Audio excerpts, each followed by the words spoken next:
ఈరోజు ఈ నగరం విశ్వ నగరంగా పెరగాలి.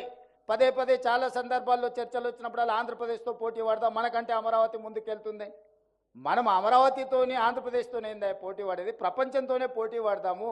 న్యూయార్క్ లేదా టోక్యో లేదా దుబాయ్ లేదా ఈ నగరాలతో పాటు మౌలిక వసతులను పెంపొందించుకుంటే ప్రపంచంతో పోటీ పడే శక్తి తెలంగాణ ప్రజలకు ఉన్నది. అంత ఆలోచన చేయగలిగిన, ముందుకు నడిపించగలిగిన నాయకత్వం ఉన్నది. ప్రపంచంతోనే పోటీ పడదాం. ప్రపంచంతో పోటీ పడాలంటే మిత్రుడు బండి సంజయ్ గారికి నా విజ్ఞప్తి ఒక్కటే, మెట్రో రైలు అనుమతులు మనం తెచ్చుకోవాలి.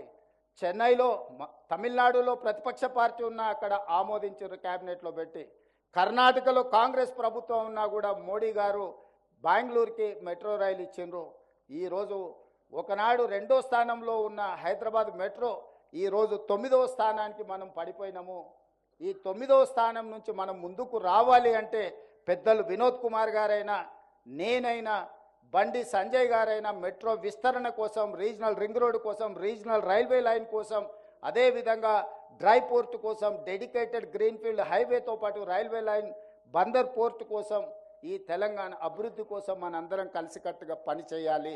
తమిళనాడులో ఏదైనా విషయం వస్తే, జల్లికట్టు సమస్య వస్తే అందరూ కట్టగట్టుకొని కేంద్ర ప్రభుత్వంతోనే కొట్లాడి జల్లికట్టుకు అనుమతి తెచ్చుకున్నారు. తమిళనాడులో ప్రమాణ స్వీకారం చేస్తే 39 మంది పార్లమెంట్ సభ్యులు తమిళ్లోనే ప్రమాణ స్వీకారం చేశారు. కానీ అక్కడ రాజకీయాలు పూర్తిగా పార్టీల పరంగా విడిపోయి ఉంటాయి. కానీ వాళ్ళ రాష్ట్ర విషయం వచ్చినప్పుడు, వాళ్ళ సంస్కృతి, వాళ్ళ భాష విషయం వచ్చినప్పుడు 100% ఒక్కటే అయిపోతారు.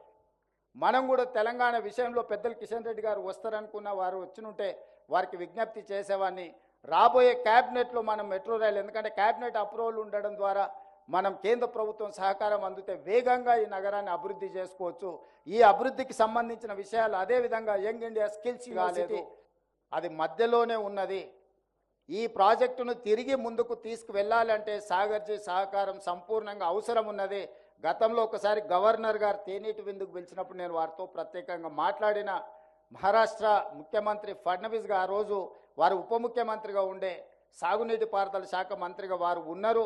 వారితో మీరు మాట్లాడి మహారాష్ట్రలో ముంపుకు గురవుతున్న భూమిని కొంత తెలంగాణ ప్రభుత్వానికి భూసేకరణ కింద మనకు ఇప్పిస్తే తిరిగి మనం గోదావరి జలాలను తెలంగాణ కోసం వినియోగించుకోవడానికి తక్కువ ఖర్చుతో ఎక్కువగా, ఇంతకుముందు దత్తాత్రేయ గారు చెప్పినారు, లిఫ్టుల కంటే కూడా సహజంగా వచ్చే వాటర్ని మనం వాడుకుంటే ఎక్కువ ప్రయోజనం ఉంటుంది, నిర్వహణ ఖర్చు తగ్గుతుంది అని.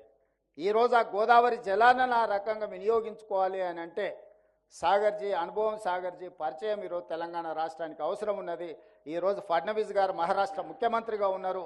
వారు మహారాష్ట్ర గవర్నర్గా సేవలు అందించారు. ఫడ్నవీస్ గారు ముఖ్యమంత్రిగా ఉన్నప్పుడు వారు ఖచ్చితంగా వారితో మాట్లాడి తుమ్మిడిహెట్టి దగ్గర మనకు అవసరమైన భూసేకరణ మహారాష్ట్ర ప్రాంతంలో ఏదైతే ఉన్నదో ఆ భూసేకరణకు వారి సహకారం తప్పకుండా తీసుకుంటాం.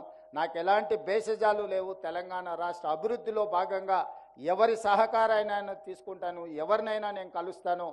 ఎన్నికలు వచ్చినప్పుడే నా పరంగా రాజకీయాలు, ఎన్నికల తర్వాత తెలంగాణ రాష్ట్ర అభివృద్ధి లక్ష్యంగా అందులో అనుభవం కలిగిన సాగర్జీ లాంటి వాళ్ళ అనుభవాన్ని మనం తీసుకుంటే ఈ తెలంగాణ రాష్ట్రానికి ఎంతో మేలు జరుగుతుంది. నిన్నగాక మొన్న ప్రధానమంత్రి గారితో నేను మాట్లాడినప్పుడు కూడా స్పష్టంగా చెప్పిన, మీరు 5 ట్రిలియన్ ఎకానమీ గురించి, ఈ దేశ ఆర్థిక సంపదను పెంపొందించాలని మీరు ఈ దేశం ముందు పెట్టారు. 5 ట్రిలియన్ ఎకానమీకి మనం చేరాలి అని అంటే నా తెలంగాణ